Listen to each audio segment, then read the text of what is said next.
Who is Kappa? Is Kappa real?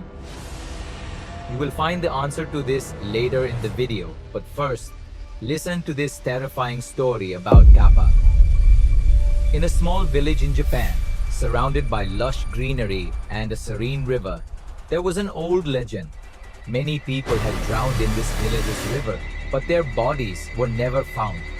The village elders said it was not an accident, but the work of the Kappa. Some fishermen living near the river had seen glowing yellow eyes underwater multiple times. But before they could make sense of it, the figure would disappear. No one had ever seen what this creature truly looked like, but those who vanished in the river never returned. One day, a 10-year-old boy named Kenji decided to play by the river with his friends. Everyone warned him, but no one could stop his stubbornness. He went to the riverbank alone and started throwing stones into the water. Suddenly, the water stirred. Kenji thought it might be a fish, but the next moment, small green hands with claws emerged from the water and grabbed him. Kenji couldn't even scream before he was pulled underwater. By evening, when Kenji didn't return home, his parents and the villagers went searching for him, but all they found were his fallen sandals by the riverbank. The water was completely still. After Kenji's disappearance, the village chief, Fujiwara-san, gathered the villagers and told them the story of the Kappa. Kappa is no ordinary creature, he said in a low voice. Many years ago, an innocent monk was murdered and thrown into this river, but his soul did not find peace and he took the form of this water demon. Now, he takes revenge on the people living here. The villagers were terrified. Fujiwara-san explained that Kappa only targets those who go to the river alone. Two village friends, Takeshi and Hiroshi, did not believe in these stories. They thought it was just an old tale made up by the elders. So, they decided to test it. At night, they went to the riverbank and shouted, "If Kappa is real, come and catch us." For a few seconds, nothing happened. They laughed.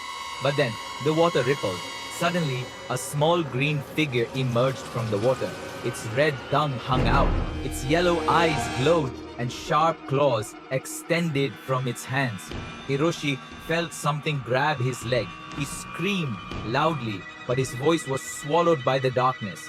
Takeshi tried to pull him back, but the green hands from the water dragged Hiroshi under. Within seconds, he was gone. Takeshi ran back to the village and told everyone, but when they reached the river, there was no trace of Hiroshi. The village chief said, "If Kappa ever catches you, bow to it in respect." Everyone found this strange, but they listened carefully. Kappa values its honor greatly, he explained. If someone bows to it, it will bow back. But the moment it bows, the water from the dish on its head will spill, making it weak. That's your chance to escape. Another way to escape was cucumber. It was said that Kappa loved cucumbers. If a cucumber was thrown into the river, it would eat it and leave. Years passed. The villagers stopped going near the river. But some time ago, a man went to the riverbank and never returned. Who is Kappa? Kappa is a creature from Japanese folklore, considered a water demon. It is usually described as a small, green, turtle-like being that lives in rivers, lakes, and ponds. Its most distinctive feature is a dish-like depression on its head filled with water, which is the source of its power. Is Kappa real? Kappa is only a part of Japanese myths and legends, with no scientific evidence to prove its existence. It has been used in many stories and folktales to warn children about the dangers of going near water bodies,